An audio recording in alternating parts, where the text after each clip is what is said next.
الصورة مشاهدينا لتتابعوا الآن ما يحصل من تقدم للشبان بالأعلام الفلسطينية وأيضا علم دولة الجزائر للمرة الثانية في هذه المنطقة، إضافة إلى ذلك عمليات الكر والفر ما بين الشبان وبين الجنود الذين يطلقون النار والغاز بكثافة على المتظاهرين.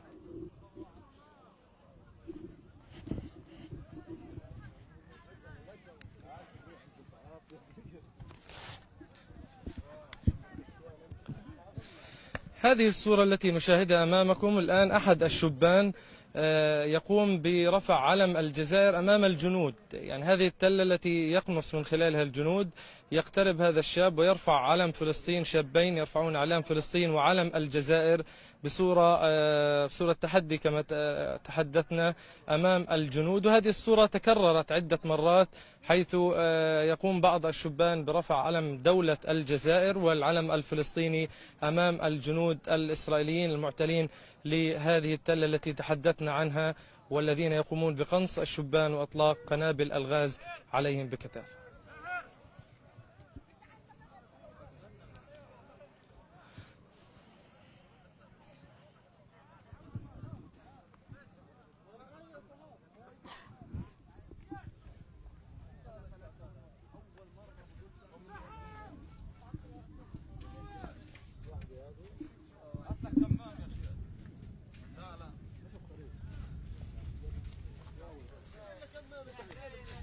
فش